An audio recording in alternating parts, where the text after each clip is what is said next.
Hey, welcome to The Explainer. Today, we are hacking our own minds. We're diving into a really powerful framework based on the teachings of Shyam Das that's all about mastering self-discipline. It's about how to finally take control of your mind so you can take control of your life. So, let's jump right in. Where does the real fight for success actually happen? We're always told it's out there, right? It's you against your competitors. But what if I told you the toughest battlefield is actually a lot closer to home? We're so conditioned to think that success means beating everyone else, outperforming the competition. But this way of thinking argues that that's a huge mistake. The most critical, high-stakes battle you will ever fight is the one that's going on right now inside your own head, against your own distractions and your own impulses. And this, right here, just nails the point. Think about it. The people who really make it to the top aren't always the ones with the most natural talent. Not at all. They're the ones who have mastered their inner world, which allows them to be laser-focused and incredibly consistent, day in and day out. That's the real differentiator. Okay, so if the battle is internal, what role does our mind actually play in all of this? Well, according to some ancient wisdom from the Bhagavad Gita, our mind is never just neutral. It's either our greatest ally or our absolute worst enemy. See, an untrained mind, one that's just left to run wild, is going to pull you towards chaos, regret, and procrastination every single time. But a trained, disciplined mind, it becomes your best friend, a seriously powerful force for success, for confidence, and for growth. And the crazy part? The choice is totally up to us. And here's what that actually looks like in real life. When your mind is your friend, that big exam coming up isn't something to dread. It's a trigger to start studying now. A really difficult chapter in a textbook isn't a wall, it's just a puzzle that you solve piece by piece. Your mind literally reframes every single obstacle into an opportunity. But on the flip side, the enemy mind takes those exact same situations and creates a total downward spiral. The exam leads to procrastination and a ton of stress. That difficult chapter, it triggers anxiety and crippling self-doubt. It basically turns potential into paralysis. And this is what that feels like. This feeling of being completely overwhelmed, of just wanting to give up. That's not a sign that you're weak or you're not talented enough. It's the direct result of an untrained mind winning that battle inside your head. All right, so let's get into the nitty-gritty here. Why does our mind do this? Why do our best intentions so often get completely derailed by our impulses? It really boils down to a fight between these two forces. Sankalpa is your solid, conscious goal. I am going to study for my exam. But then, that little voice, Vikalpa, whispers in your ear, or you could just watch one more video. Come on, let's do something easier, something more fun. It's this constant war between your long-term goals and that desire for short-term pleasure. Now, here's the thing you gotta understand.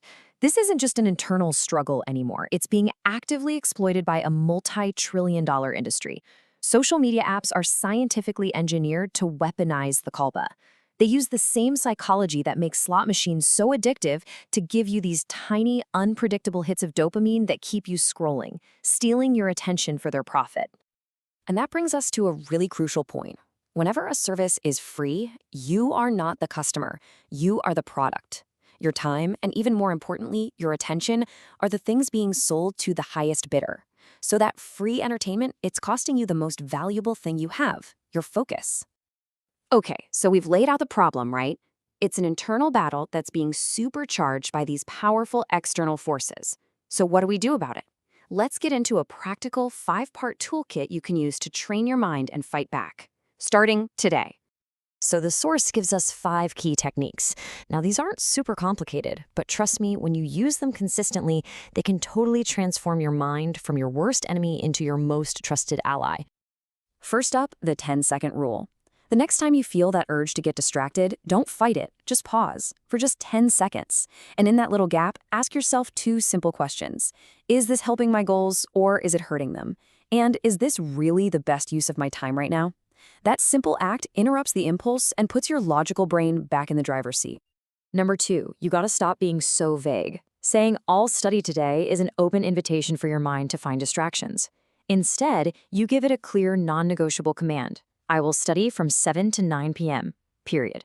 It takes the decision out of the moment and makes your actions predictable. Technique number 3 is a game changer. Look, your willpower, it's like a battery. It runs out, so don't waste it. Instead, design your environment to do the heavy lifting. If your phone is the problem, put it in another room when you need to focus. Make the right choice the easiest choice. All right, number 4 is all about working smarter, not harder. Stop trying to focus for hours and hours on end. It just doesn't work. The brain loves short, focused sprints. Use the Pomodoro technique. Work with deep focus for 25 minutes, then take a 5-minute break. This builds incredible momentum without burning you out. And last but not least, number 5, don't try to do this all by yourself. There is something incredibly powerful that happens when you say your goal out loud to another person. It's like it suddenly becomes real, a real promise. Find a friend, tell them your exact goal, and ask them to check in on you. It makes a world of difference. Okay, so let's pull back for a second and look at the big picture. Why does mastering these little daily internal battles matter so much? Because, as we're about to see, these seemingly tiny choices are the literal building blocks of your entire life. The source material lays out this incredible chain reaction. Every single destiny begins with just one thought. That's the seed. That thought leads to an action, which is the sprout. You repeat that action enough, it becomes a habit. That's the tree. All your habits together form your character, the fruit.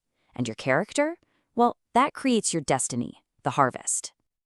And this is where it all comes together. The big idea here is so empowering.